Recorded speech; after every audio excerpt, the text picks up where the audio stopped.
So that's why I know how to tune a drum. That is awesome.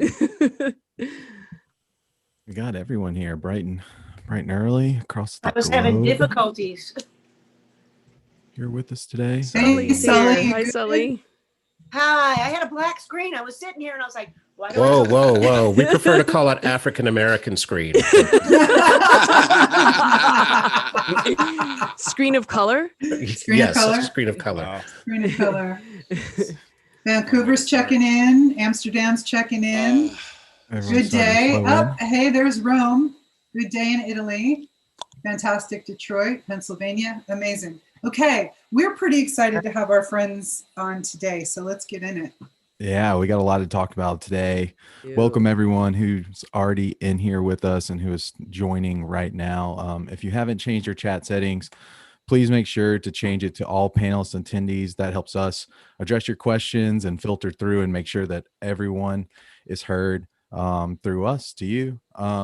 Also, for anyone who's just joining us for the first time, has been with us throughout last year and starting this new semester, please make sure to follow us on our Instagram page, like, subscribe. All of our webinars are there, completely free, easy to access. So if you've missed any, and we will reference webinars throughout the semester. So make sure to follow, and you can go back and watch previous episodes. Today, we are on episode number 63. We are excited to start our Spotlight On series. And as everyone knows who's been with us, I pass it over to Henry to introduce our special guest and get the episode started. So here you go. Hey, Henry. Hey, Mark. How are you, man? Good. All right. So today we launched a Spotlight On featuring taking an in-depth look at some of the different departments on a tour, starting with Backline. Backline techs are responsible for the setup, care, and continued maintenance of the artist's touring musical gear, a crucial and often challenging task given the rigors of life on the road for any equipment. As technology has advanced and live shows have become ever more complex, the role of the humble roadie has morphed into several highly skilled and specialized disciplines critical to the success of each live show. So kicking off a Spotlight on Backline is special guests today is Kenny Sharretts, Lisa Sulivan, and Rob Gill. Thank you so much for being here, ladies and gentlemen. And Claire Murphy was supposed to be with us today, but she became sick with COVID. So our thoughts go out to her. Wish her the best and good health. Claire's awesome. But Kenny, Sulli, Rob, thank you for being here, y'all. Yeah, thanks for having me. Thanks for having us. So let's jump into this. Let's start off with you guys doing some quick introductions of who you are, what you do, how long you've been doing it, how you got into it, and so our students can get to know you. So let's start off with Kenny. All right. Well, my name is Kenny Sharretts. I'm a drum and keyboard technician, but I'm also a stage manager, and I'm also becoming a playback technician. So I'm one of those techs that realizes the job needs to be broad. You need to have a lot of skills to succeed on this side of the stage. I've been doing it for 19 years. I got started when I was in a band in Austin doing some songwriting with a guitar player who was the tech for Melissa Etheridge. We did a South by Southwest festival together. I booked the band. I booked the rehearsals, the rehearsal PA, got everything set up to where basically I did the production for the event. And he realized, hey, this guy has what it takes to do the tour stuff. So he asked me, do I want to go on tour with Kenny Aronoff, which was like my idol as a drummer. And so, of course, my answer was yes. And I've been blessed to work for everyone from Stevie Wonder, Kenny Aronoff, Janet Jackson with the lovely Adrian Biondo right there, my sweet Joss Stone with David Norman right there, the mighty Puff Daddy with Henry Bordeaux right there. I've also toured with the band Train with Kelly Clarkson. A lot of acts, and currently I'm working with a theater legend, Elvis Costello, and it's amazing, dude. You forget how cool that guy was till you see his show, and you're like, man, that's Elvis Costello. And so that's what I've been doing. Okay, Sulli, let's Hi. hi. So I'm Lisa Sulivan. Everybody knows me Sulli. I think there's another Sulli in the business. I'm a guitar technician, backline tech. I've stage managed. I usually have to wear many hats, but I've been doing this for over 30 years. I learned how to tech and do stuff by just doing it. I played in bands, and we owned the PA. We had to learn how to set it up. And then I ended up being a sound engineer for a while. And then I moved to Atlanta, and I met up with some really great people and discovered the touring business. And I started working for Indigo Girls in 1996. I was very green, and they had lost their tech of many years. And so I had done previous tours with smaller bands, like the van tours. But yeah, Indigo Girls wanted to have a female crew. And they were like, okay, we're going to give Sulli a shot. So fortunately, I'm born with the genes of fix it and go with it. So I was with them for 20 years.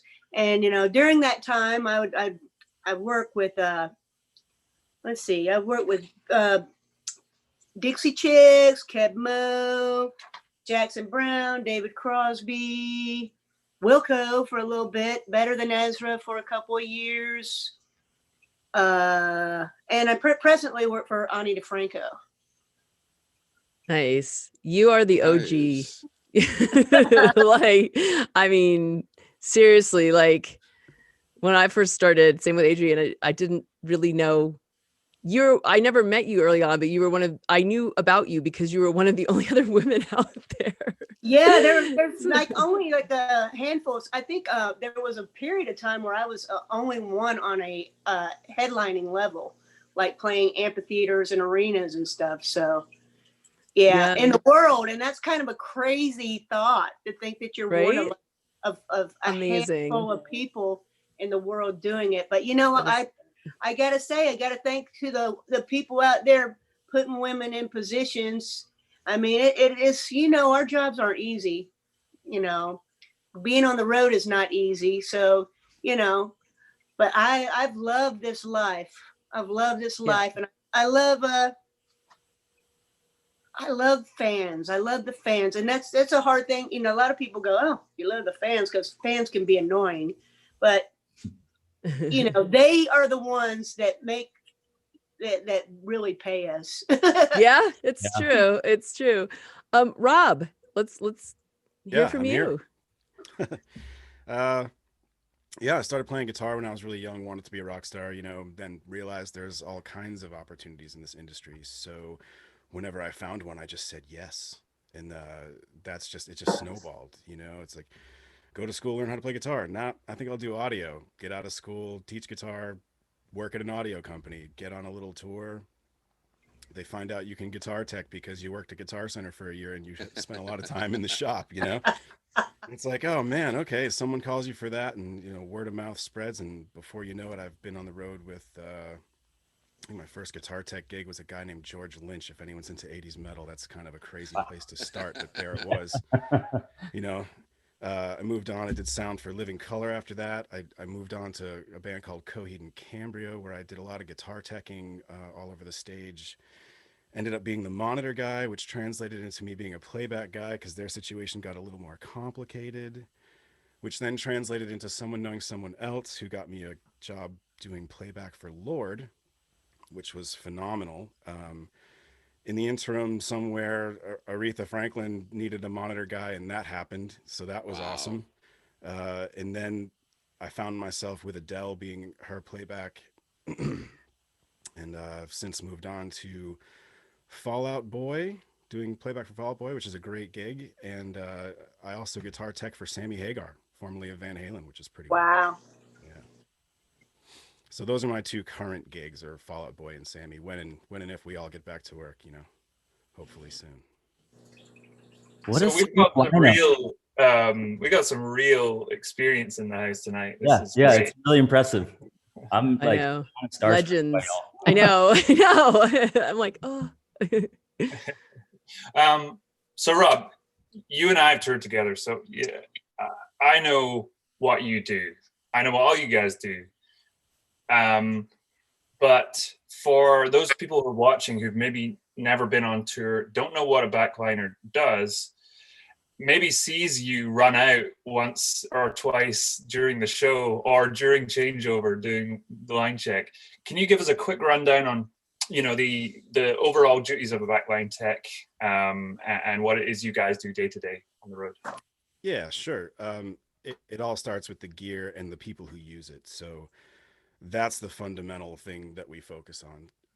Just getting the gear in, making sure it travels safely, that it did travel safely after you loaded it in, getting it all set up and prepped for the day, testing everything with whatever other crew is involved, being audio and lighting, etc. Just making sure everything works so that band can walk on stage and just go for it. And that's what it's really all about, you know. Right. Yeah. And you know, prior to sound check, you guys are really the only ones touching the equipment. Yeah, if all's going well. Yeah. Yeah. And if all's going well. Barring the occasional overzealous stagehand.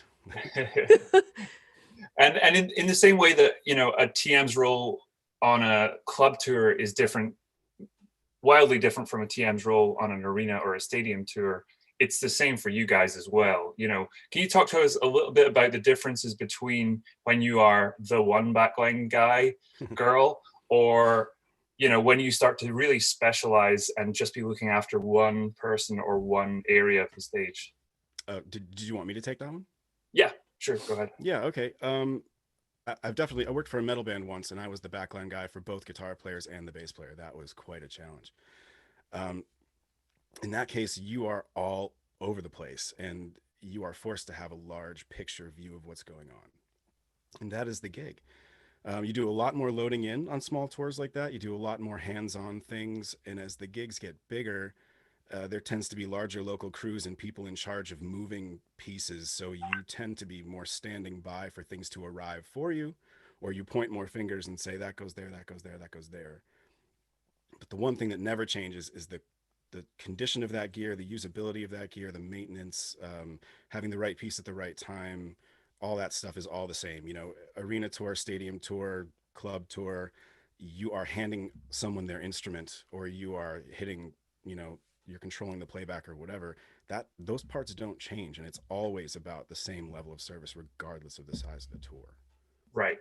And when we worked together, you were brought in primarily covering playback, and you worked with me on building a new MIDI playback integrated rig that I don't fully understand, but I know that when I put you with my artist, there was just excited conversations for weeks going on how you're going to build this thing out. Can you, for anyone who doesn't understand what playback means, what MIDI is, what that role entails, because that's kind of something that's new in the last 15, 20 years in our industry, right?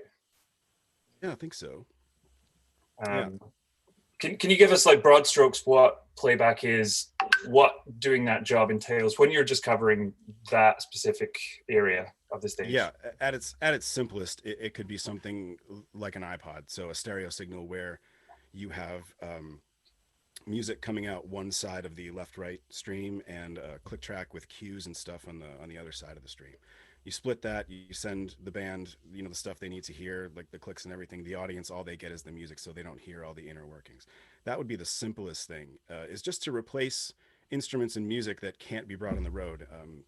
Especially handy with really small tours where the artists are musically really diverse, or they have a lot of other things in their music where it's really impossible to have the ability to bring all the necessary musicians and equipment on tour to realize that recording live. So it could be as simple as that, all the way to a full-fledged multi-track output system where you have racks and racks of gear, multiple computers, and multiple signals from that system being mixed separately by monitor systems and front of house systems, and each artist gets their own in their head what they want to hear of what. It can be very complex to very simple, but it all comes down to being able to hear things and have things that otherwise would be impossible to take with you, to ensure a level of consistency that otherwise might be impossible. And on the high end, of course, you have synchronization coming out of that system, which will allow very complex lighting programs or complex video to be always in sync at all times with the musicians, especially if the stage is so big they can't make eye contact. You know, where the production has to be dark at times, you can't see the person next to you. You need to be able to hear that click track. You need to be able to hear the cue for what's coming next. Mm-hmm. Yeah. So you're on the cutting edge, really, of the advancements in technology and the way that live shows are becoming ever more complicated and integrated, especially between audio, video, and lighting as well. You know, representing the artist side of that. Kenny, drums. Yes. You're the drum master amongst us. Thank you. Can you give us a quick rundown on, you know, what your day looks like when you're just covering drum? Well, like if you're just doing drums in general and you're blessed just to do drums, your job is basically, like he said, you're unloading the truck and you're waiting for your turn in the line to get your equipment. You wait for the production manager to tell you where you're setting up for the day, and then you go prep the equipment, make sure things are ready. For me, for example, are the heads needing to be changed? So if that's the case, I have to swap out all the heads on the kit, get them stretched, get them tuned, and ready for line check. And it's got to be the exact same every day. That's one of the things that I think Rob was pointing out. You have to be precise. There's precision, because the sound guys are rolling, the lighting people are rolling, everyone's rolling. They want to see the same thing, hear the same thing. So their jobs are made easier when you have to adapt to a venue. If that drum is tuned perfectly every day to the right pitch, then they know their frequencies generally work for what they used the show before, and they can get to making the room kill it versus, oh, why does this tom sound like crap? You don't want to do that. You want to make sure your drums are together. And again, in today's modern age, a lot of it's coordinating with someone like Rob to make sure your triggers are working, and triggers are working with Pro Tools or with Playback. Because like a lot of drummers use triggers these days, not only to get drum sounds that were on the record that make the experience more relatable to the audience. They expect those sounds.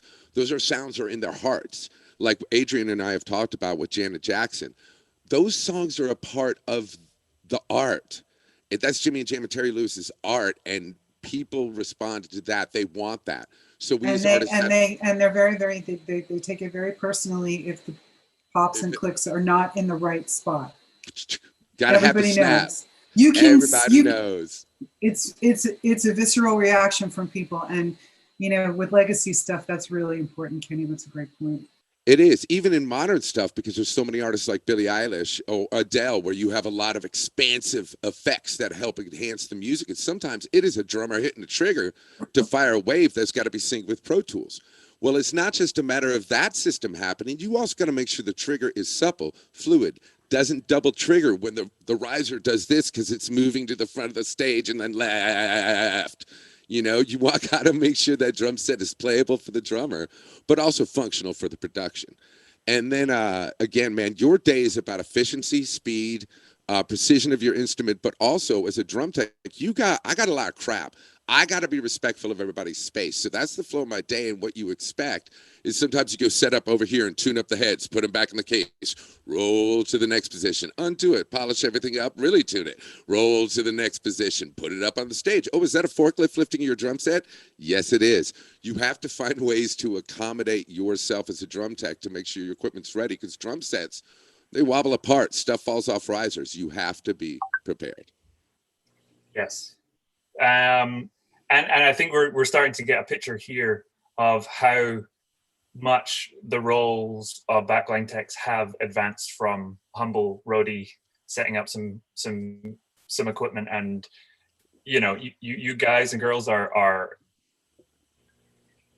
you're technicians. You really have to have such a fundamental understanding of your instrument.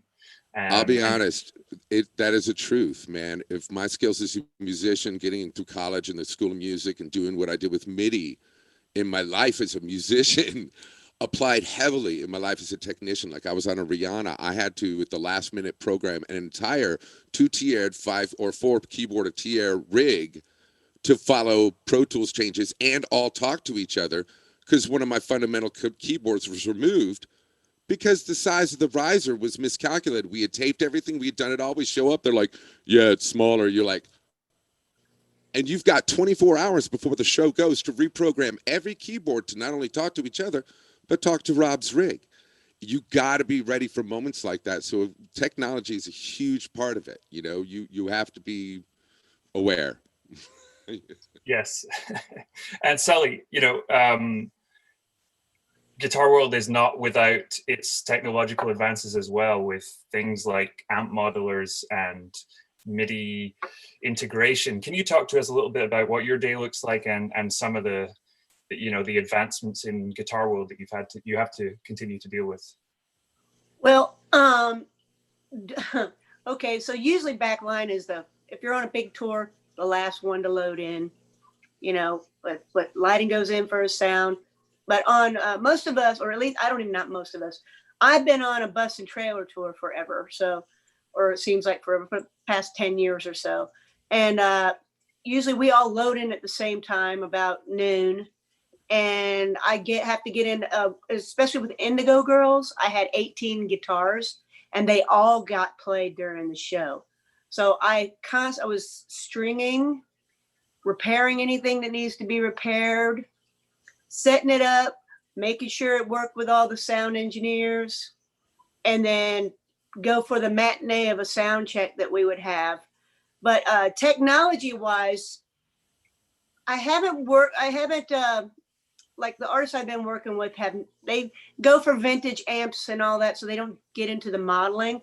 But where I found the technology, when you have that many instruments and managing cable management, because if you're still on cable, right now I'm on wireless, so I have to deal with, I'm my own wireless tech on my tour now too. So I have to set up, I gotta, scan frequencies, but switching, like amp, I've used amp switchers, but guitar switchers where you have, like, if they're on a cable, one cable for 8 guitars, so that's the technology that has been really helpful to me throughout the years. I mean, and people are starting to realize that. You see, like radio DI company, they've come out with like 4-channel switcher DIs. Like, even if you have somebody that has 4 guitars, so they have one instrument, you have your tuner there, very simple. But did I cover everything? I'm not sure. Yeah, you did a great job. I feel like my experience of it is that when you're on those smaller tours where you may be the one person in Backline department, you're just kind of covering all the bases as much as you can. But then when you go up to a bigger tour where you maybe have 2 or 3 people in Backline, you're able to dedicate so much more time to your area of specialty and really polish up those guitars and keep them perfect, be able to work on them day to day. Absolutely. I actually worked in reverse. I started on the big tours and then now work my way down to the small tours. So as opposed to most people start on a little tour and work their way up to the big tours. But that might be my age too. I work for artists that are just kind of slowing down a little bit so they don't tour as extensively. I love big tours though. I miss that. I miss being on a crew bus, not being, because like usually if I'm on a bus and tour, you're on the same bus as the artist, and then you have that dynamic, and no wild and crazy parties on the bus. Well, not always actually. That would depend on the artist. I was sitting there going, I think I need to back up on that one. That's why I smiled. 5-1, all you. Thank you, sir. So we're going to move on to the next section is who hires the Backline techs? And I'm going to address it to all 3 of you, but we're going to start with ladies first with Sulli, and then I'll come to you, Rob, and then on to you, Mr. K to the E to the double NY. So Sulli, who hires the back? Does it come from the artist? Does it come from management?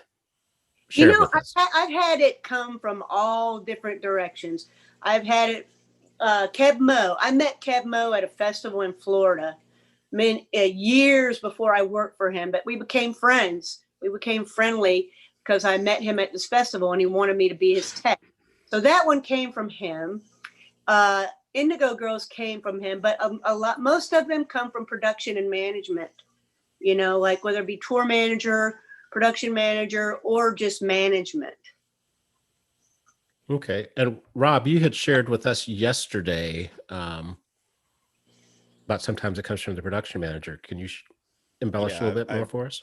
I know a handful of production managers that definitely have their list of trusted techs, trusted people that they know they can call and not have to worry about anything. So they'll go down that list. And if you're lucky enough to be on one, then, you know, you get a phone call. And from there, it just works or it doesn't. You know, sometimes they put you in touch with the artist.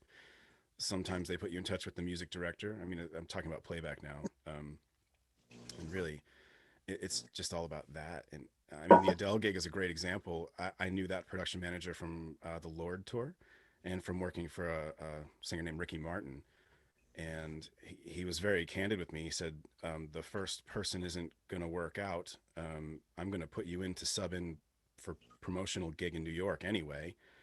And if they like you, you know, they'll decide whether or not they're going to hire you. You know, the music director had an input on that as well as the rest of the band, I would think. And it's, you know, they basically just chucked me into a sink or swim situation. You know, he got me an opportunity, but I had to get me the gig, you know, that type of thing. But yeah, it's good to be on those lists. Gotcha. Thanks. And Kenny, how about you? Man, for me, I've been blessed in certain ways because it's been a combination of pretty much everyone and players. Like from the beginning, I tried to make the best relationships I could with people and stayed in touch with the people I genuinely liked. It wasn't even about work. It was about meeting people you want to work with. From that, more work flowed because there were production managers, tour managers, guitarists, guitar techs, people who just appreciated what I did. And when they saw the opportunity, put me in, which eventually got me into Stevie. My time in Stevie and Rihanna developed more of a family. So, for example, when an opportunity with Janet opened up for me to come and do some work with them, it wasn't just the player who called me. It was all the players. They were like, hey, man, a bird's whispering in your ear. We might need you. And it was coming from the audio team and from players that were blessed. I'm blessed to have appreciate my work. So if it's coming from the players, I know I'm doing something right. But having that come from that, it was where a lot of my work has come from, as well as, again, other texts. Like if I work with Rob and he likes it, man, he's going to be, hey, Kenny, guess what? So it's about getting along with people to find those avenues because everybody go find you work. Word of mouth is absolutely crucial in this business. There's no crucial. Yeah. It's the way it works, period. You know, there's really no master database somewhere online where you go and say, oh, who's this guy? He looks good. You know, she looks great. Let's try that, you know, and it's not it. You ask someone. It seems to me it's always somebody needs something and they ask someone they trust, and then that person maybe knows you and calls you and says, hey, are you around? Because we might be looking for X, just like Kenny said. Yeah, you know, it's what happens. Someone's talking, we might need a drum tech, you know. Oh, who do you know? I know this guy named Kenny Sharretts. He's awesome. All right, can you get him on the phone? Is he available? You know, that seems to be the way it works very often. Boom. It is, you know, and that's one of the key things I was talking about. Like Sulli, she was talking about the relationship she's made over the time with all the people when we were chatting yesterday. You know, that's what sustains her. That's where it comes from. And our relationships with each other are what makes work happen. Like I've mentioned before, man, the way I got the Stevie gig was I had been on Smash Mouth with one guy. And during my time with Kenny Aronoff, I met this other guy, stayed friends. And when I needed work, I'm like, oh my God, I need a gig. I called them both. And they were on the bus, the same bus together, deciding who was going to replace the drum tech on Stevie Wonder. And I called them both. And it's moments like that where you realize, hey, this does how it works, Rob. You're totally correct. I think that's a great touch point for our returning students, just to talk about relationships. Yeah, we touch on that all the time. Creating relationships is really going to be the lifeblood and the thread of your career in this industry. Yeah, Kenny, yesterday we discussed in the prep that there were 3 ways to break in the business. I know we touched base on this a little bit, but can you go over those, what those are, and why that works? Well, man, beyond being a player, like Rob was like, I learned to play guitar and it just led to it. You know, I was a player, it led to it. But if you're not necessarily a player or you just play a little bit, but this is what you want to do, man, start checking with, number one, your local backline companies. When everything begins to breathe again, they're going to need techs and they need people who understand what needs to be done on the stage. in those roles, you're meeting people like me who rent your gear. You watch and learn from me. All of a sudden, you know how to do a load in, a load out. You know what extra supplies to bring. Wow, that guitar tech needed this. That drum tech needed that. You learn the equipment. On your days off, you can go in the warehouse and go, how do I program this Yamaha? That's what I do. If I'm sitting there with a keyboard in front of me on a tour, I'm like, oh, I gotta know. They're like, don't get in there, it's scary. I'm like, I've gotta know. And I go, and all of a sudden, I meet someone like Robbie. He's like, how do you trigger this on the virus? I'm like, check it out. That's a gig for me. That's a relationship we make right there from the effort you put in. So Backline teaches you how to do a show, what to expect, what artists are going to expect, which leads to my next thing, which is local productions, where you meet people like Henry, Adrian, who either do it regionally, like, Adrian does festivals in Florida, man. You show up, you work in her crew, she likes what you do. The next year she wants you to do this part of it. And all of a sudden she goes, you know what? I want you on tour as a production coordinator. You walk in, you're like, I like Backline better. In a way, you go to Backline. There's a lot of different ways in, but these are the paths that teach you the skills to understand not only how the job is done, but how to do it and how to say it. Verbal judo, as Rob Gale put it, man. You need to get your verbal judo on. The right words can get you a job. And I got to remember my own point of the third point. Oh, the obvious one, like Sulli said, like Major said, we were all talking about, suck it up, jump in the van, and go. If you've got a local band that you're friends with or you love working with them, or you're playing with a band and a local band's blowing up, they need a tech, suck it up, jump in the van, go. Then watch this channel and learn all the stuff you're supposed to do, because you will meet people at festivals, like Rob said. You will meet people at clubs. You're doing a 3-stacker with 2 bands that are touring. That day, they're like, we just fired our guitar tech and we like you. You want a gig? 10 years later, you're touring with, Paul Simon. It's just how it happens. But if you aren't there, nobody cares. Nobody will know. You have to be in it or you're not going to win it. Yeah, and the other thing, and one thing I brought up yesterday was my son Zach, who is here today. He was out as my merch seller on the tour, and we just happened to need I hired a new drummer who was really hands-on and needed a little extra help during the show, and we had no one. So I went to the drummer and said, look, I can hire somebody to sell merch at the shows if he can count in and count out, but you need to take him under your wing and teach him what you need to do and do it. And he went on to be an A-list drum tech. He's worked for Josh Freese. He's worked for the Black Keys, and he's not a drummer. He's not, but he was in the right place at the right time and willing to learn what you need to. And so it's being open-minded in those situations, Actually, that's the key point. I know Rob touched on this and Sulli touched on this yesterday. You have to adapt. If an opportunity comes, take it. There's a saying in this business with everyone but Backline, which is once a favor, twice a gig, right? On tour. It's an infamous thing where if you take on too much, people will heap it on you. Backline, we stand around a lot, so it looks bad. We're waiting on an arena tour. So if somebody goes, hey man, could you grab me that hanger out of that room? You get up and you go give them a hanger and you hand it to him, because that might be a production assistant who goes, yo, I toured with this drum tech. He was the sweetest. Can we have him? And you're like, I got a gig. But also, hey man, Rob, how did you skill up? They said, can you do this Pro Tools thing? You're like, sure, let's go. In your hotel room, you're in the manual going, how do I do this Pro Tools thing? Yeah, the Coheed gig was a really good example, because I was guitar teching for them, and their old guitar tech came back, and the guy I was teching for was like, oh man, I really want him back. And they said, can we move you? I said, did I do anything wrong? They said, no. Can we move you? Yes. I said, yes. Like, yes. You say, yeah, all right.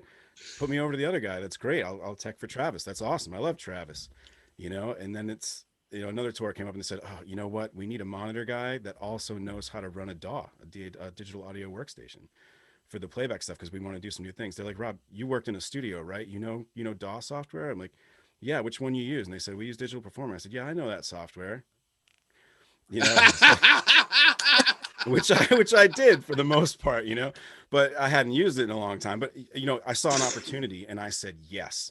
And I knew I had some time. So I said, yeah, no problem. And then as soon as I hung up from that phone call, I carried myself as fast as I could over to as many resources as I could find.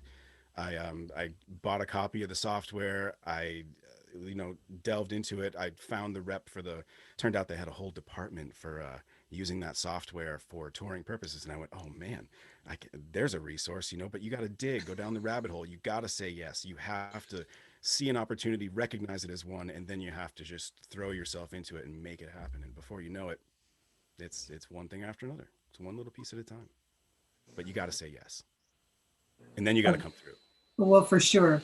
And I think the backline department, they're just like ninjas. And quite often, and I'm not sure if we addressed this, but we talked about this a bit yesterday. Quite often, those backline guys are also mad musicians.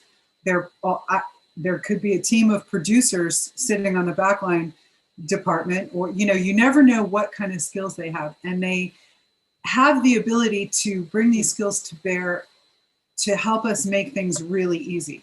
Particularly, because the backline department, that's your artist or your musicians. That's the person who is the person of the people who are on stage, connecting them to being super efficient in their art. So we talked a lot about how the backline department really is integral to the good day of the production and tour managers, because they're supporting their artist, whether you're a band tech or you're the principal's tech. You're like the glue to their show, and that's really important. That's why we're all on tour. So I wanted to just check in with each of you guys and talk about how, what you bring to the table personally to support a tour, in addition to your amazing tech skills. Let's start with Kenny. With the honor I've had with working with a lot of you individuals, and hopefully some of you in the future, the thing I try to bring to my game is the helping of others and being so on top of your game that they don't see you, they don't know you, they may not even know your name. Did they know you shipped an interface that costs $3,000, but they didn't pay for it to their office today? No. Does the production coordinator? Yes. Why? Because she or he is the one going, oh yeah, that's for Kenny, you didn't pay for it. And the tour manager goes, okay, good. What did I pay for? Shipping. I like Kenny. I like Kenny a lot, because the artist may have a lot of money, but the tour manager doesn't have any money. And that's the truth. And same with the production manager. They got none to spare. It's a budget. And if you come in prepared with not only the budgeting of money, but the budgeting of time. Like if you show up and you toss a pile of stuff under your coordinator's desk and go, I need this. It's at Guitar Center later. Man, that's not efficient use of anyone's time. But if you had the time to put together an email, send it to them. Here's the link. Here's what I need on Amazon, please. Or it's at GC with your runner's name on it with a note. It's this much. They're waiting for you. That makes the coordinator could turn, or tour manager could turn to the runner and go, number 3 on the list. It's all set up. Make sure you say, be nice. Yeah, it goes back to communication. Yeah, because don't come in and throw a sticky onto the desk of the production coordinator or the person who needs to facilitate. And again, on a van tour, the TM is the PM, is the backline guy, is the merch person sometimes. So if you think you're going to walk in and toss a sticky, say, here, this is the information, and you walk out, it's going to get lost in the shuffle, and that's going to be a real game killer come showtime. Yeah, but for me, it's also about someone like Sulli. I know she works for guitarists who, like, she has to turn one string just a little flat because of how that guitarist tunes him, and she got 18, bro. So if I take up the runner's time looking for some drumsticks that I forgot to order, man, Sulli's now getting stressed. I don't want that. I want Sulli to have all the grace, so the artist comes out and just emotes, because even though I'm a player and a tech and all that stuff and it's a business, I'm a fan. I think everyone on this broadcast feels a sense of pride when we see the audience blowing up and our artist is out there shining and it's all slow-mo, and you're a part of it, man. It's a moment in time that we share with everyone in that space, and that's what we carry when we go on. We don't carry money, we don't carry clothes, we don't carry the Ferrari, but we carry the memories of the time we share with each other. So anything I can do to make it better for each and every one of you, that makes the day go better. Yeah, I love me some Kenny Sharretts. Over to you, Sulli. What do you think about that? Well, I think it's like, for me as a tech, to bring what I can bring to the table is I have ability to foresee potential problems. And that right there is a big deal. Sometimes I'm working with these youngsters coming in and I'm like, hey, you better not book that artist on that last flight out. You know, what if they don't make it? And I've had that happen where the artist didn't make the plane or whatever. But that's not really my department, but I still like to look out for everybody else. But I try to stay in my own lane. But being organized is really important.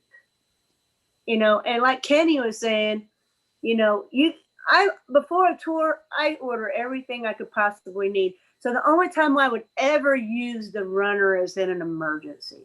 Amen. You know. Yeah. Thank you. Rob, how about you?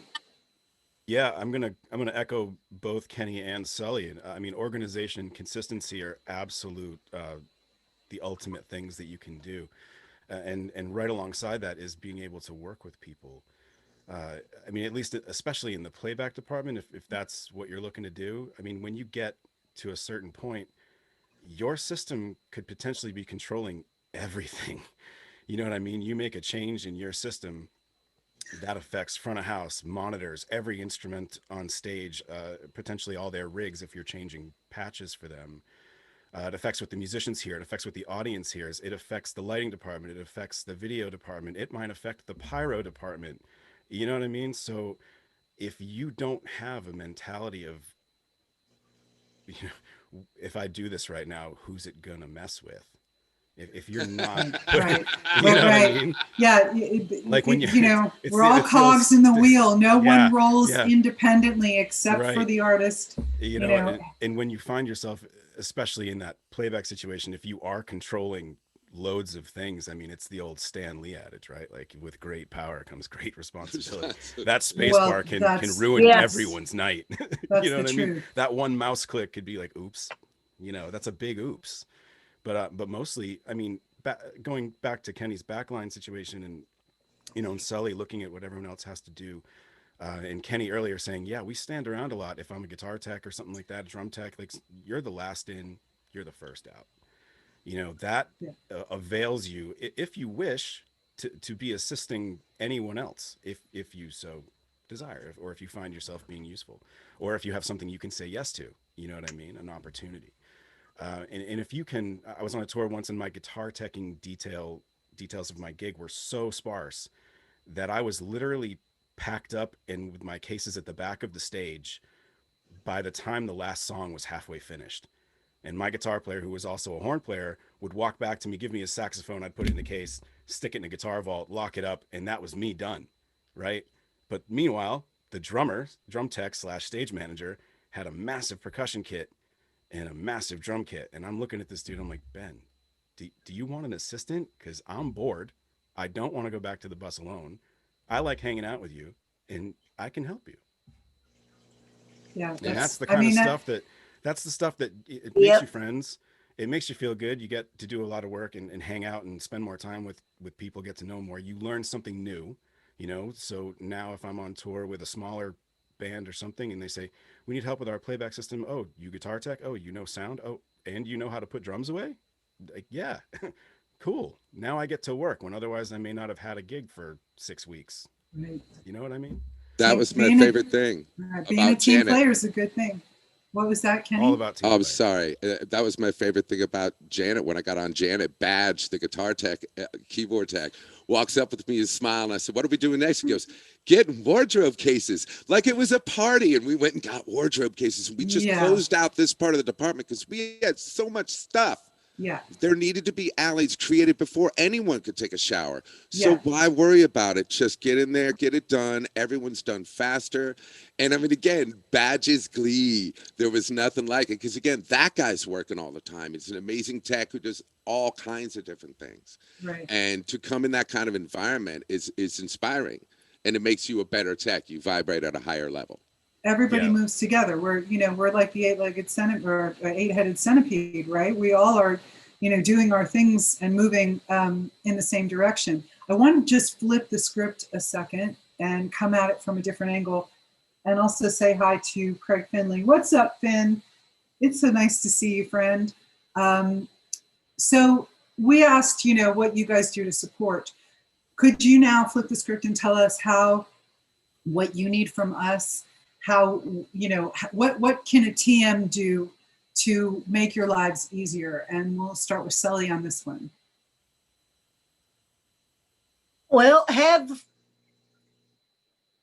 real information in Master Tour. You know, have it be, you know, the Book of Lies, you know, back in when they used to print out, but you know, having the real information,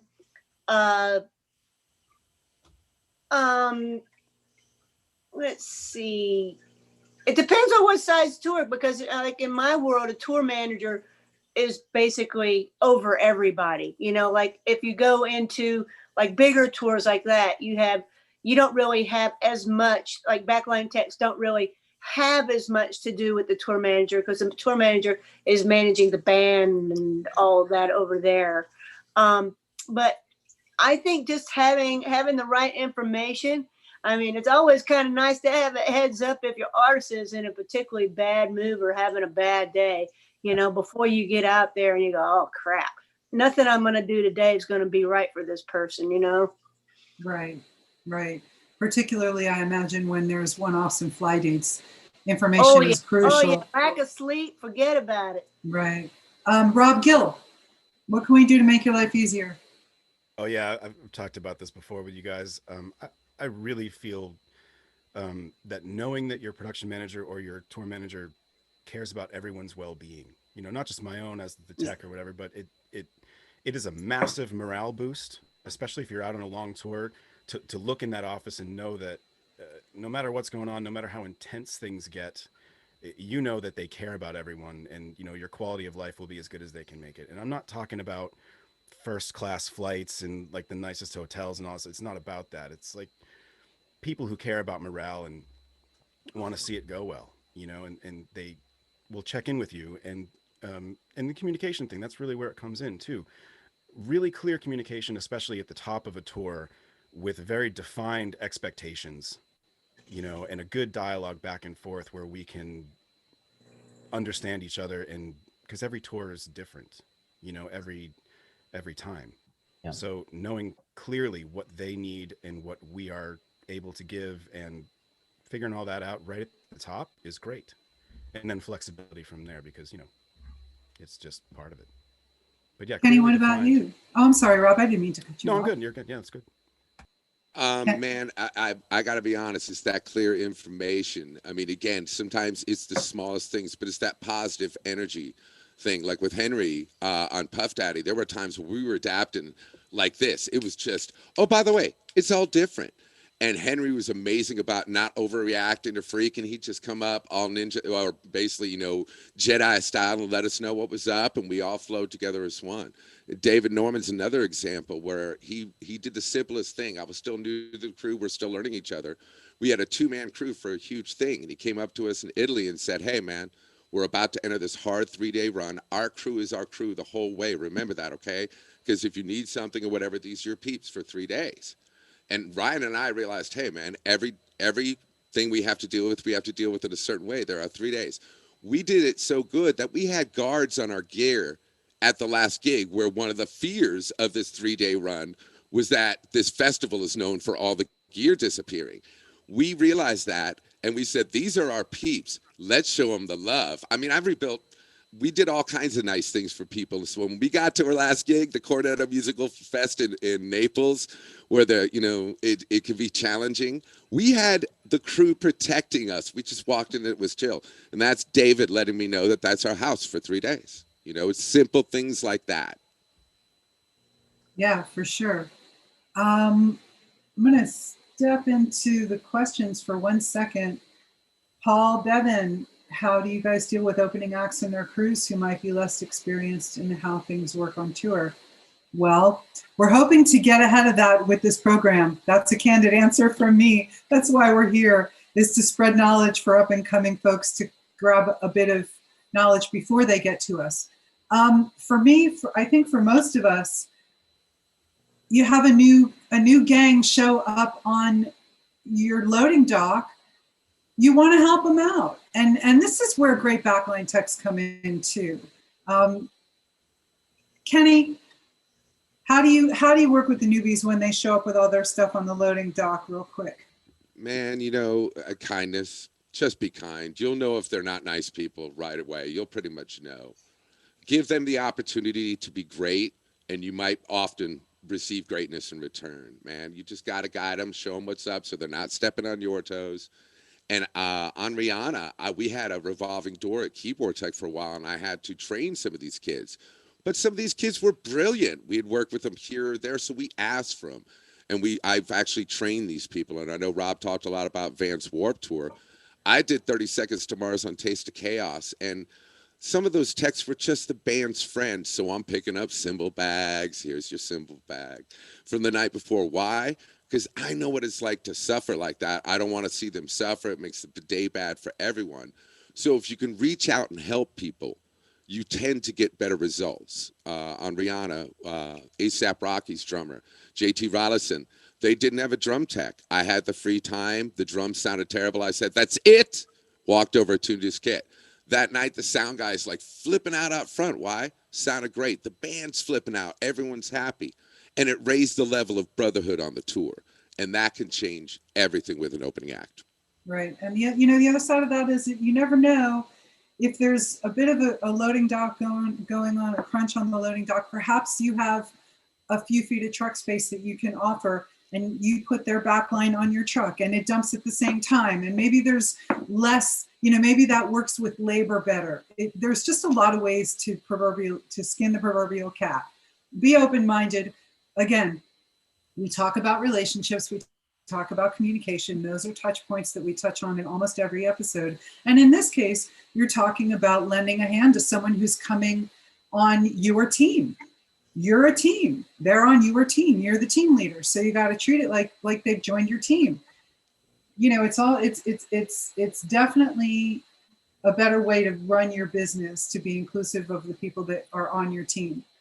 Over to you, Mr. Mark Clark. All right. So we're gonna turn the question on myself and my colleagues on what are the qualities that we are looking for in backline techs. I will start out with myself, and I would say that my top 4 that I look out for is trust, communication, execution, and professionalism. I think those are the top 4 that I always look for in my backline tech. And I'm going to pass the baton over to Doug, and then each panelist will say what they like and what they're looking out for in a backline tech. Those are great points. And I don't want to embarrass Rob here, but I'm going to use him as a case study here, because I did hire Rob. I hired him blind, which I don't normally do, from Bobnet.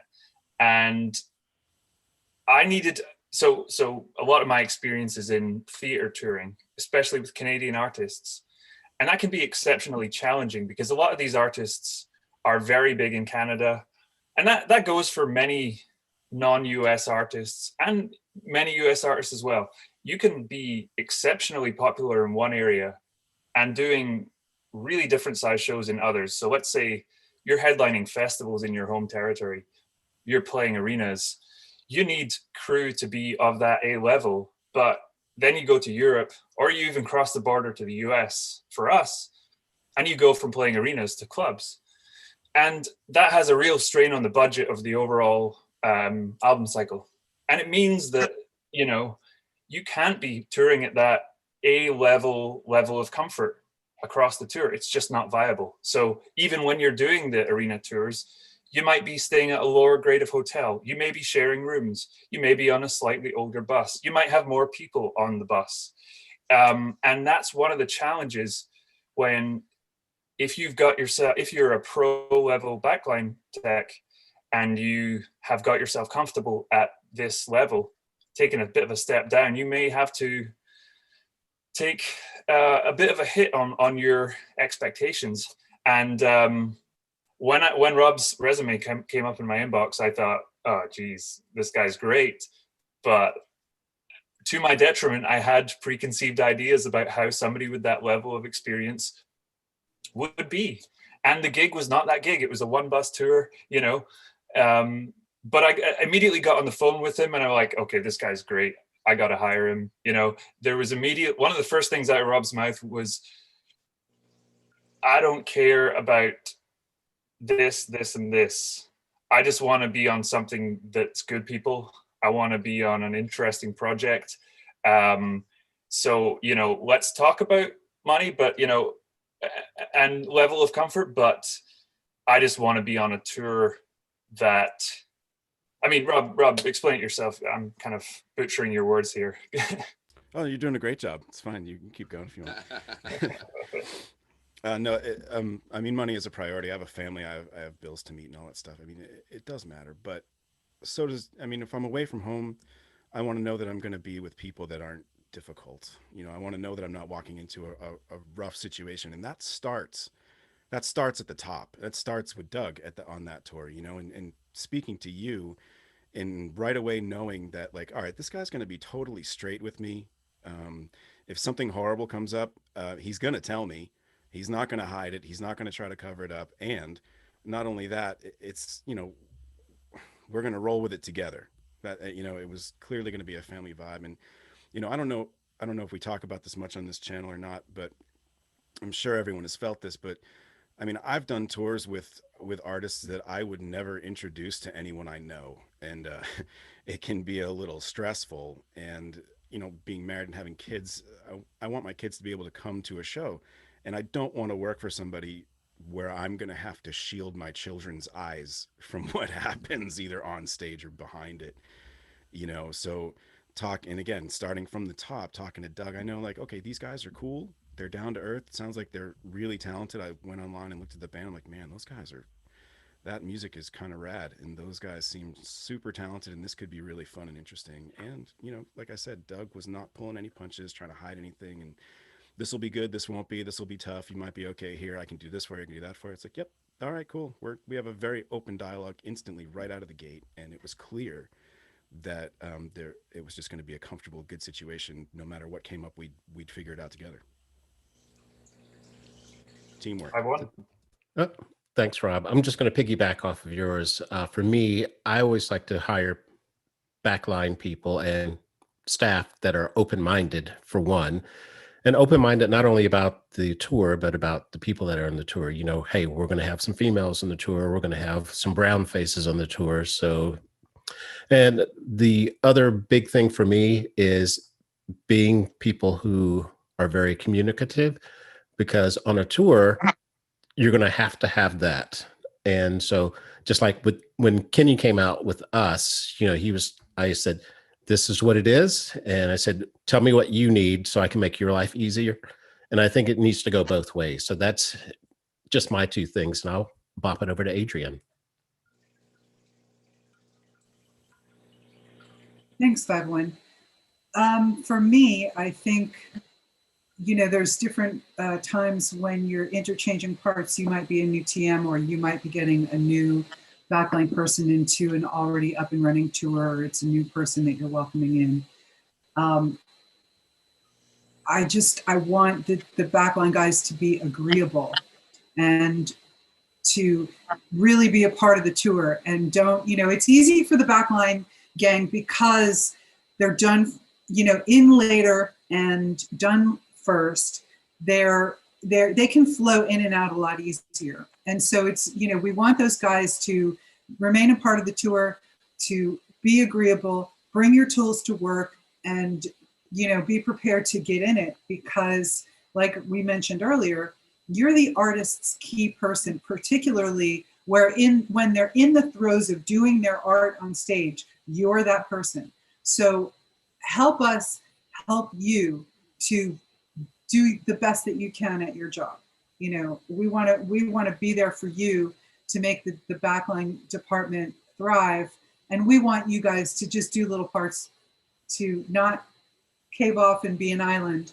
I think about Zach Just, Jim's son, and he's really so good about coming in and saying hello and making sure that Backline Island is represented in the day. We see you, we hear you, you know.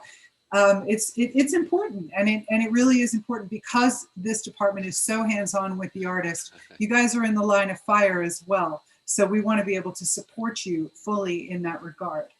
over to Henry. Okay, so I think I'll add. So I started as a backline tech in this industry. My first job was a guitar tech, and so I've come up with a great appreciation for the skill sets and the mindset of a backline technician. So I know what it's like to be in that position. So things I look for when I'm hiring a backline tech. First three things. Like first is like personality wise. Can we vibe? Can we live together? Can we work together? Are you cool? Can we live on the bus together? And then beyond that, I also look for when it's game time, when it's half hour of power, 30-minute changeover time into show. Who do you become at that point when you need to put on your professional hat and kick it into high gear and become the pro that I hired you to be? Because in 30 minutes, I'm bringing the artist right to you and you're going to need to put a guitar on them and it's go time. And so like how they act when it's go time, when it is showtime and they need to be a solid pro. I look at how they carry themselves, because like you think about a lot of guys, like you mentioned Badger, that guy is one of the best dudes ever and will make you laugh all day long. But when it's showtime, he's fucking locked on. On point. Yeah. Dude. Guys Same with like that. Robbie Cope's another one of those guys. On point. Yeah, exactly. They know how to turn it on and off. Yeah. And so this is an amazing skill I look for. And then as well, when things go wrong, and it inevitably will, how will you react to that? You see a lot of techs go deer in headlights.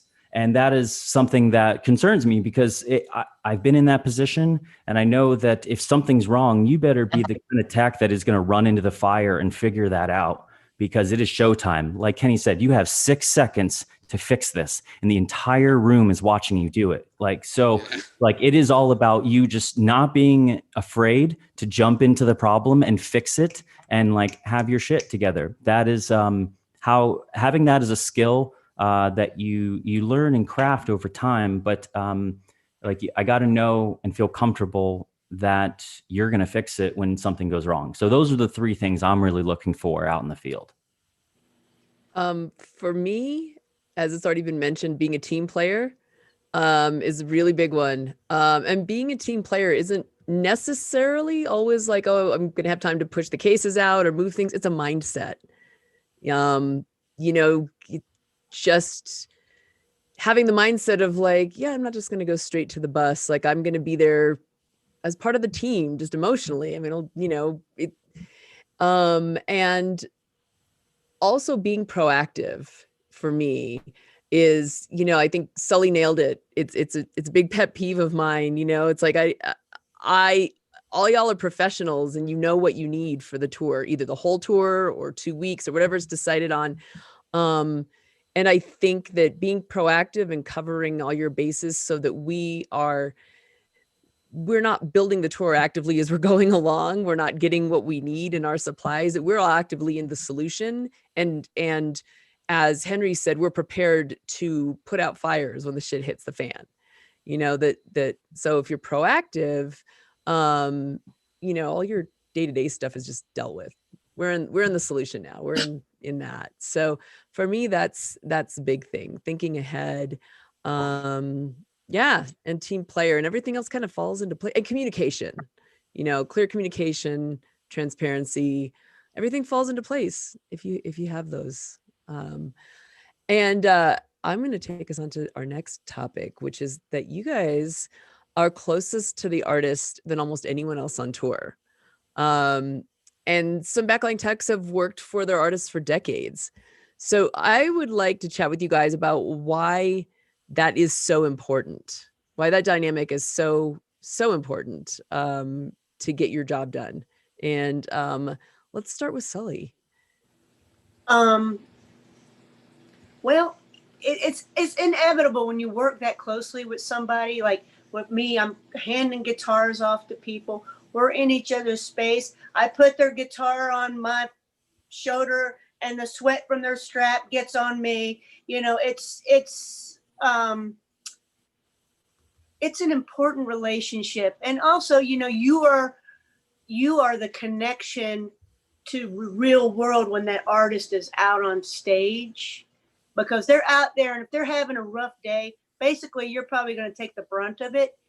And so you have to be a little bit of bulletproof and not take it personally, because it's just a nervous or whatever reaction. And having a good relationship with your artist. I mean, I've had artists going through stuff on tour. I had one that had stage fright. I had got a joke book, and I would go out, and every time I'd pass a guitar, I go knock knock, and whatever it was to make them kind of relax. And we just try to have fun. If you look at in most of the pictures where I'm passing a guitar off to my artist, we're usually grinning and saying something to each other in between. Now, not artists want that. There's some artists that just want it. They're just straight into it. But, I just think it's kind of being a tech artist relationship is sort of like a marriage. It's just like, it's not in that kind of way, but you have to be in sync with each other. Like, I can look out there and see something's troubling that person out on stage, and I'm already on it before they even know about it, and I think that's a special relationship. Yeah. Sometimes it takes a little time. Some people are easy to get into that flow with than others. It just depends on the artist. I mean, working on small tours where we're all sleeping on the same bus and everything, you become close. You become closer than when you're working on a big tour and you don't see your artist. Yeah. I mean, I can remember being on tour with the Dixie Chicks back in the day, and I got sick. I had the flu or something. And Marty, the violin player for the Dixie Chicks, she came in there and was to my bunk. I was in my bunk, offering me tea or anything she could do for me. I mean, how often do you see something like that? You don't hear the stories like that, but you work, and like I said, just like in life, some people are nice people and some people aren't, but I'll always remember that. And that's like 20 years ago, 20 plus years ago that happened. But it will always, whenever I see her, it just makes me smile and just love her, That's awesome. I love that. I love when you get in sync. So you're almost like psychic and like thinking ahead. Yeah, totally. Yeah. Kenny, let's you actually talked to us yesterday about what Henry said too, that you get like 6 seconds and you got to be almost psychic. Well, give us some examples in your world. See, that's the kind of thing. You got 6 seconds for the 60,000. That's the pressure. You have to be mentally prepared. We talked about this yesterday about what makes a great backline tech. It's being prepared. It's being able to psychically see, as Sulli said, this could be a problem. That might be an issue. And hey, man, it's really humid today. And in the past, this has happened. Let's swap out these parts ahead of time, but also have solutions handy. So where if you see it happen, you're like a cowboy going to rope a calf, and it's done. And hopefully do it in a way where you're ninja and nobody sees you. But it's also about knowing your artist. Like, I had a very symbiotic relationship with Jocelyn's drummer, Caesar. I mean, dude, before he even thought about it, it was done. And a lot of it's paying attention. Like, if I see a drummer drop a stick, and I'm next to him, I want the next beat to have a stick in his hand. Do you understand? Like, he reaches, he's going, oh. That's the reaction time I want to get, because if you stay in that point, then you become psychic, because you could see what's happening in front of you. It's not that you're psychic, but it's something you want to do to make sure you're ready for that moment. Because again, it's not just that we got to fix it. We got to look cool doing it. If you're running across the stage, it's just not good, dude. It just doesn't do it. I got my taste of a little bit of that when I had to go like fill up somebody's water glass and put the book out at Carnegie Hall. And I'm like, hi. I had to think about what I was wearing, It was like... You have no idea, Mary Jo. And I know both of them will understand this. I'm on Rihanna. And the opening act had taken all her specially made waters. And we made special waters for her out of those Fijis with things covering it so she could see them and a straw so it didn't mess up her lipstick. I mean, she's got to perform, and she doesn't want a water bottle to tilt where she's got to sit. You know what I mean? So we use square bottles. They took them all. We're like 4 songs in. I'd gotten a few in a few special places, but she wanted them everywhere. This is a moment where you need to be there for, oh, she's upset. We need to take care of that. Because she was a doll otherwise. And so I knew the dance moves of the male dancers about to go on stage. So I armed up myself with water bottles and said, oh, God, just watch where their feet go. Did the move, turn to right, did the move, dropped the water, out of the way, skitter, back in line, turn around, off the stage. It was in LA at the Staples Center. Tell me there's video of that. Oh my God, that's amazing. Honest I to hope goodness, there's a video somewhere of that. We need the video. There's got to be video. I gotta find it video one or it day didn't because happen.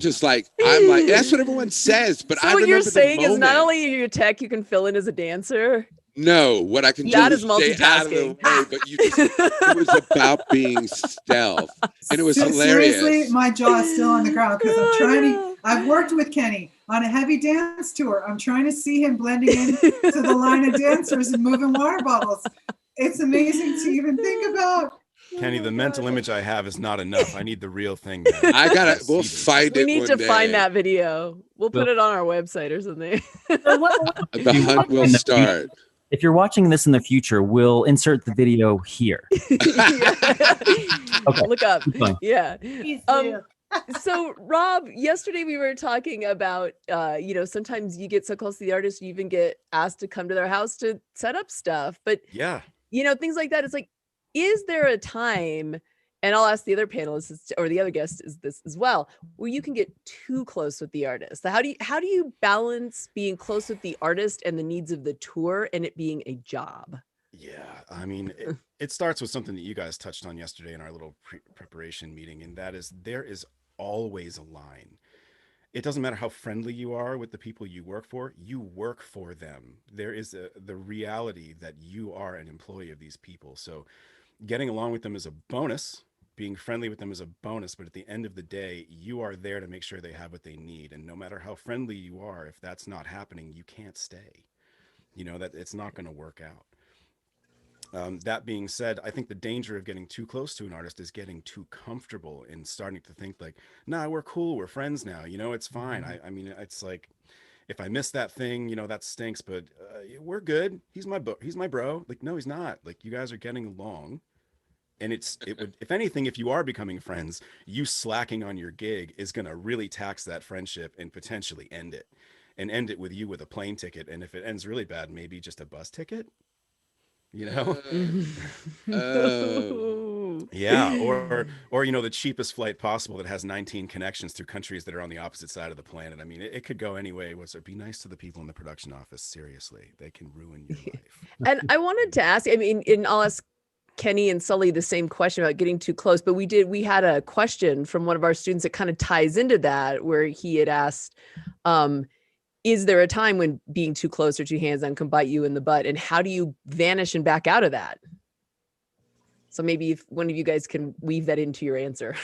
Well, for me, I've had it where I probably should have taken other gigs that were offered to me. When you're friends with someone and that's your artist who you work for, and sometimes good opportunities come, like big opportunities come, and if you might not leave because of a friendship, or and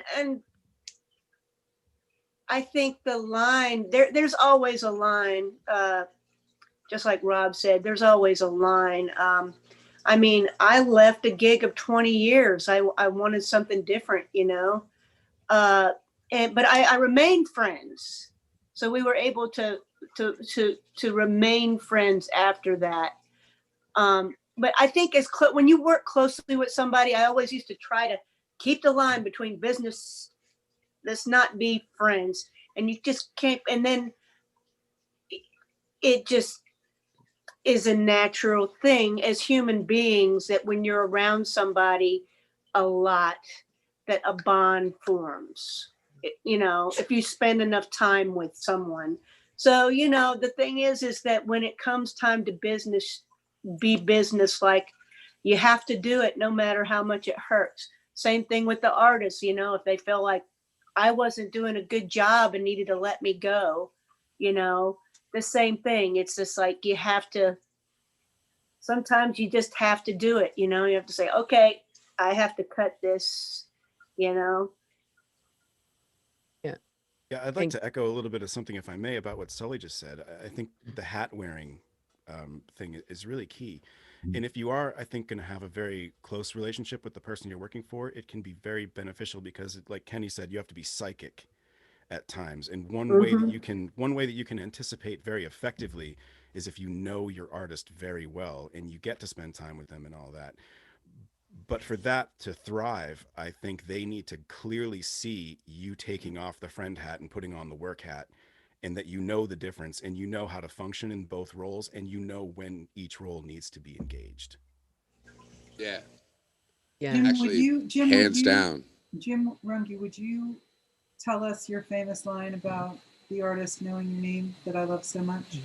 Yeah, I always say that it's great that the artist knows your name. The problem with that is the artist knows your name, because when there's a problem, you're the first one they're going to look to. They know who to call you out to. If you're not just, if you're a face, you're a face. They see you, they're friendly to you, they wave to you.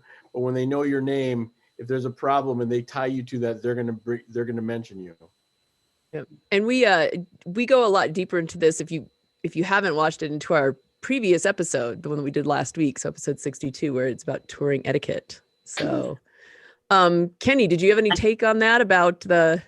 Actually, that's exactly the take, and this is the challenge I found, and I know Rob understands this saying. I know Sully understands this, but the hat never comes off.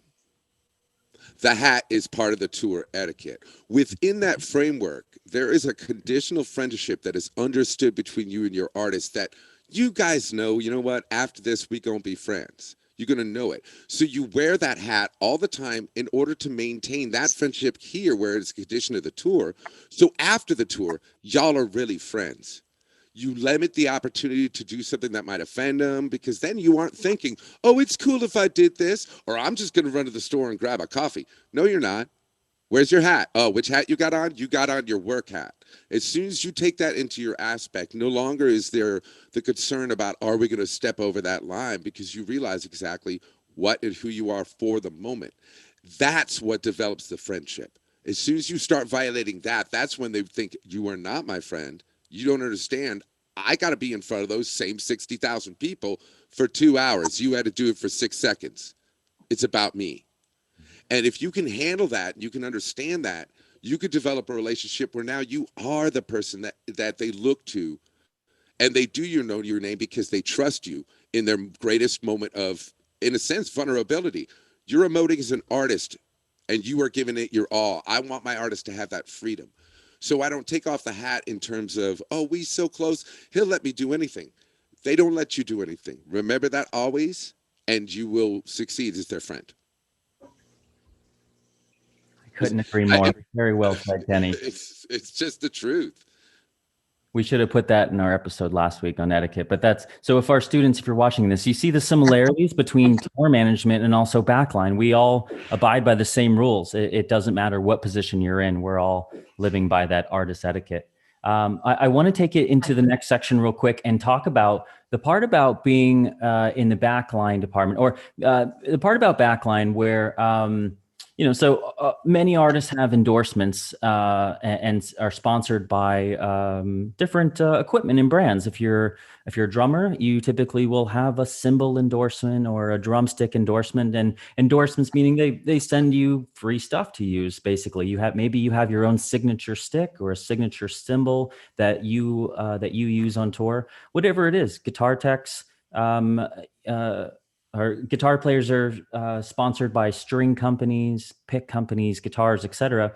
And a part of a great backline technician is sort of managing these endorsements and sponsorships and creating that network for yourself. So I wanted to hear from the three of you what that world is like for you, managing endorsements with artists, but then also for our students, how do we get into that world where, how do we find out who the rep is and how do I develop a relationship with any of these companies.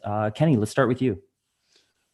Well, man, that's a fundamental thing. You know, first of all, when it comes to endorsements, your artist is going to let you know what they want you to manage and not to manage. That is the number one step of endorsements. Within that framework, then you start developing the relationships with the head company, with the stick company, and treat them just like your tour. Make sure you're on top of it. Because here's the deal. If you're successful, you'll be on other tours and you'll develop relationships and you'll have a drummer that doesn't have a deal and you can help connect them and help with the cost of the tour and put everyone together so everything is smooth. And it's kind of also important to know what's coming next, what's out, the latest technology. And if you have friendships with these people, you can get that. And again, most of them are reachable, at least somewhat online. So like Rob said yesterday, he goes, it turned out they had a whole department for people like me. You don't know until you go. Get in there, get the information you need, find out, because those people want to help you. You know, they want to help their artists have what they need, and you want your artist to have it. So even NAMM is a great place. If you can get there, get in there. Make friends, get cards. If the rep comes out to the gig, make sure they have seats that are good ones if you can help it, which is, again, a great relationship with production, like Rob said. They can make your life great. And all of a sudden the rep from Remo's like, yo, this is dope. And they're taking care of your artist and everything's cake for the rest of your career because you made that relationship. And on when we were on Puff, man, Henry and I worked tirelessly with artists' companies to give the tour what they needed because we had no budget. We were just rolling. We didn't have a budget really until the full shows were kicking. We had we had so many musicians. There were a lot of endorsements on that tour, and you were incredible at just managing whatever the nightly quantity was. You knew exactly what you needed, and you would just manage it. And a lot of times, it would just show up, and I didn't even know you ordered it, and I'd be like, "What is this?" I'm like, "Oh, it's the sticks I ordered." "Oh, did we pay for that?" "Nope, it's free." Just you went ahead and ordered the supplies for the tour through the endorsements. And I really love that about the Backline department. Great Backline techs really manage their gear and get into and have that one-on-one relationship with the vendors and the makers of this equipment. And Rob, do you have that sort of a thing in your line as a playback tech? Yeah, in the playback world, for sure. Having, like I mentioned earlier, having, had needing to use Digital Performer, for instance, for Coheed when I first did that. Reaching out and finding that information and then reaching that department got me a connection that carried me. I ended up using Digital Performer for Adele as well. And by the time I got to Adele, it had been a little while, and I, called up, emailed my dude, and I said, hey, this is happening. He goes, wow. He's like, what are you using? I said, well, the guy before me was using something else, but I'm switching to you because the production manager and I said, this software makes more sense. And I said, I just need a little help from you. He's like, yeah, I'll send you anything you want. He's like, here's an access code for the new version. Please download it, take it, use it. And, just bring me out. Let me take a couple of pictures and, put you up on the website. I said, yeah, let me clear it with production. Always clear stuff like that with production. Those of you who are watching this, don't ever go rogue on inviting someone and letting them take pictures. Bad. Don't do that. But we worked that out, and that's a connection that exists for me to this day. If I'm going to be doing playback for a band who uses Digital Performer or who could benefit from it, I'm sorted. I don't have to go buy it to go get the new features and all that stuff. They take care of me, and they want you to succeed, and they want the band and the artist to succeed because that's how we all go through this. That's how we all make a living. Yeah, it's the relationships. And Sulli, the acts that you've worked with are just so legendary that, their instruments themselves have names and meanings behind them to the fans. So what has that been like for you over so many huge acts and decades of like dealing with their gear and having that relationship with the vendors? Well, everybody has their own different brand that they like, but most of the time I carry brands with me as a tech. So it's almost like I'm endorsed. Mm-hmm. So I can walk in, if I'm working for a new act that has nobody, or actually, I tell you what, I'm going to give you an example. I keep going back to Dixie Chicks. When I came on with them, their career had started booming about the time during their Wide Open Spaces tour, and companies were sending them stuff. So when I came onto that tour, I had boxes of this and boxes of that. And I'm like, well, what do you like? You know, I went to my artist and went, what do you like? And I was like, are you happy with this or happy with that? Because right now you have all these choices to make. And if you don't like that, I have an alternative, because I have relationships with this company, this company, this company, this company. Mhm. So, you know, didn't deal so much with a lot of the, I don't know why, a lot of the artists want to bring the museum out on the road that I work for. You know, they do. They want to bring these vintage, like, things that should never be on the road, you know, instruments and so forth. So, you know, but with the new guy, I mean, really what should happen is you should have relationships with some of these guitar companies, like Bruce Springsteen has with Takamine. He's got what, 30 Takaminis out there. I mean, you know, that's his road guitar. And that's what he plays every time he gets in front of a camera, because they've had a long time relationship. So, you know, going into that gig, you're going to have a good relationship with Takamine or the Kaman brand. Strings, you know, there aren't but so many strings companies. So we, as a tech, we all have relationships with all these companies, you know, and we, you know, have gone out and had drinks with people, you know, on a day off, or had them to the show and had them hang out. But I think it's really important to have and have great relationships with the endorsers. Yeah. I love that what you said about it's almost like you're endorsed, because that really is sort of the support that a lot of companies give to technicians and engineers, because they know you are the end user out there of their product for that artist. And so that's a really special relationship. I love that part about Backline, especially that it and that's why things like NAMM is such a big event for our industry, to go out there and meet with the reps. And, you know, I saw a question earlier in the chat about somebody asking what they could do now in a time when there are no shows, what they can do to move into, you know, the field that they want. Well, right there is it. Just go start the relationships with some of the reps and companies, just having, you know, who they are and who to turn to. But then as well, you start to see that as a tour manager, it's not like you need to know all of these reps, because you are connecting the resources with Kenny and with Sulli and Rob. They have these resources and connections that really make the whole service that you provide as a crew very robust and worldwide. So it's incredible. Thank you guys so much. But I think we're moving on to our next section with Doug. Yeah, and I just wanted to quickly back up what you were saying there, Henry, and what Rob alluded to.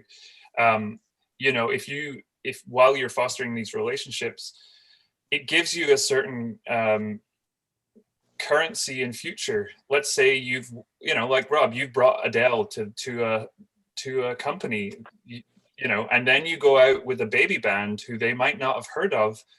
But the fact that, you know, they know you work on this profile of gig, you might be able to make yourself really useful to your artist by getting them an endorsement before realistically they should have one, and really help up their production levels by bringing on a major brand as an endorsee and saving them money at a time in their career where cash flow might be a real issue. So it's a really valuable thing to have in your pocket.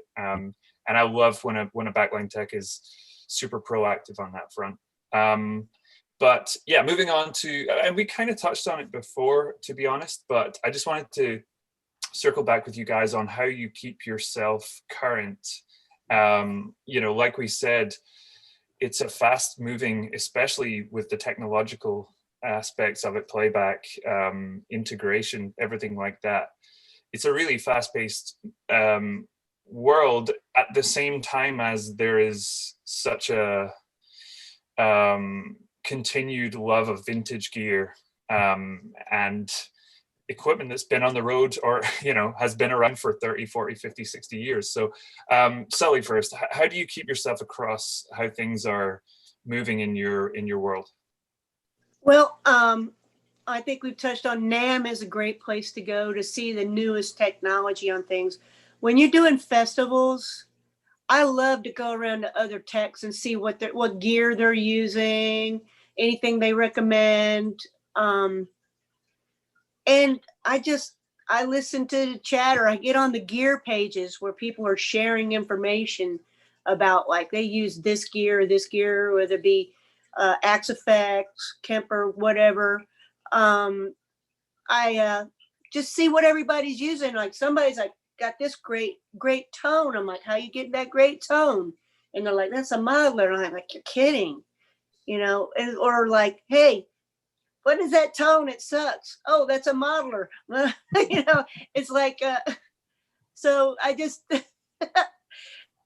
go by experience. If like I said, I've always been a sponge, like in learning or seeing things. I like this. I'll hear somebody. Last night I was on a gear page looking, because I remember going to see Journey a couple of years ago, and I lost my telephone, and I had to go all the way to the front of the venue to find it.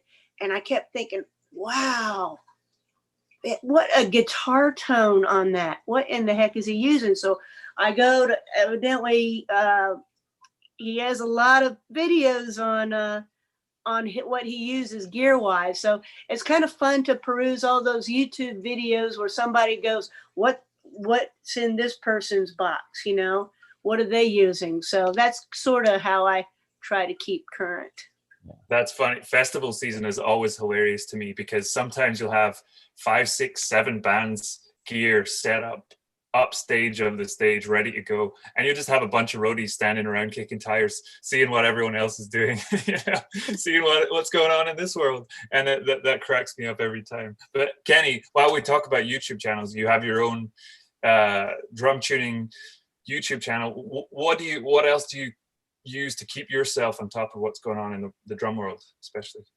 I mean, some of it's been the YouTube channel, just taking some of the new instruments of tech and showing people how to program and showing them how to use them. But that's also the point. I bring out other products and other updated drum pads, or go find my friend who just got this pad, or stop by the Backline company and check out the new keyboard and open it up. That's how you stay current. Another way is, again, like she said, a lot of YouTube vids. And back in the day when we did it, I was like Rob, man, I'd walk straight up to that dope rig and go, this is dope.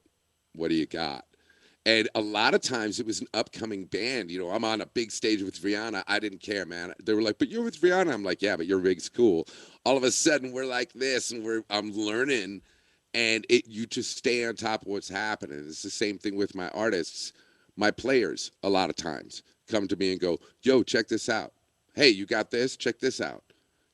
And for me, like with my current gig, to get great Ableton keyboard sounds, it's actually been great that I understand touring with a Wurlitzer. I understand touring with a Hammond, which I do right now, a Vox Continental.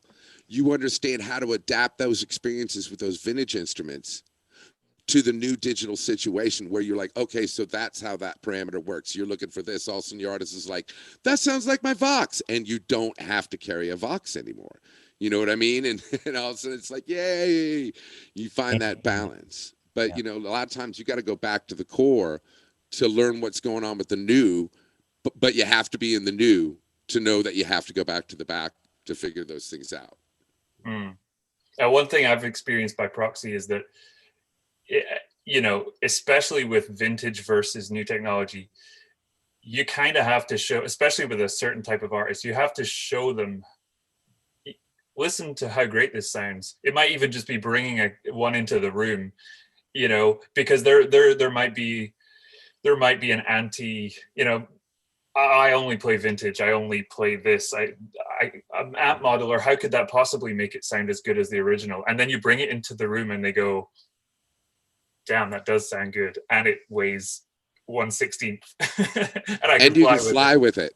Yeah. Fly with it. Yeah, nothing like touring with a Hammond and a Leslie. Yeah. Right. And quickly, finally, Rob, tell us how you approach this, keeping on top of things in your world. From the playback perspective, I mean, there's stuff coming out for that all the time. Double-edged sword of that job is that it's still very unstandardized. I mean, really, the only standard thing that we deal with is redundancy. but then there's various ways you can achieve that. So, I mean, the festival situation is amazing because you talk with your production manager or your artist. Maybe they already know what they want to use. Maybe they're already using something. I've walked into way more rigs than I've ever built and then had to either expand on them or whatever. But when you get to a festival, you get to see all the other ways people found to solve that problem. How do you do redundancy? How do you transmit your audio to the audio department? How did you, how many things are you controlling and how did you get it into a rack that small? What do you know that I don't? And who's building it? Things like that. NAMM is also great. Yeah. And really the net magazines, all that stuff. The playback world is really just experimental a lot at this point. There are very few people who make playback specific kit, and it's just fun to watch it all starting to happen. Talking to other playback techs, if you find yourself in a situation where you are at a gig, even if you're not doing playback, but you are interested in doing it, approach them when they are not busy. Really when they're not busy, because they could be super scary busy. But if they have a minute and they seem free, poke your face in there, say, can I look at your rig? What are you doing with this? What are you doing with that? And just get a couple of breadcrumbs and then follow that trail. That's really what it all comes down to. The other fun part about that gig is that sometimes an artist comes to you and says, we really want to be able to do this. And they'll give you a scenario and you have to really scratch your head for a minute. And you don't ever say no.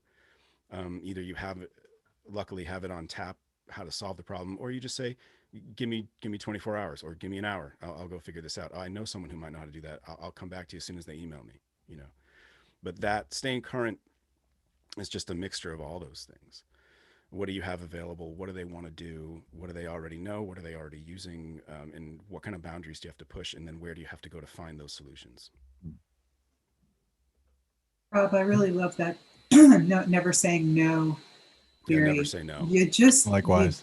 The hard no really isn't a thing. That's not why you're there. Right. So we don't exist for hard no's. We exist for figuring stuff out. That's why we're there. Also, a lesson I tell people, you also don't say yes automatically too. Yeah, don't do that let either. Me look into it. Let me look into it. Yeah, do not paint yourself into a corner. The artist is like, oh, you're amazing. And that one time they can't do it, but they say yes and they can't do it. It's all over. Yeah, so you always keep expectations middling. Yeah, I mean, and it's okay to be a little. It's okay to be a little bit ambiguous and say, I don't have the answer, but let me get it for you. You also don't ever want to say, I don't know. Yeah. I don't know. Hard I don't know is also not an answer. Maybe less of an answer than a hard no. I don't know needs to always have the second part, which is, but let me find out. Even I'm not sure is a little softer than I don't know. I'm not quite sure, but let me find out. Make sure that you're propping yourself up and not leaving your artist feeling like you just, sorry, I don't have the answer and you're SOL, kid. That's not going to work. Yeah. Don't paint yourself into a corner with a yes and no hard no's. And there are so many creative and comfortable ways to convey that you don't have the information, but you can get it. Or as 5-1 just said in the chat, the Japanese say, I think so, maybe. Yeah, I think so. That's great. That's a great way to answer that question. Hey, Rob, can we do this? Maybe. Yeah. Let me give me a minute. I'll come back to you. I think so. Maybe.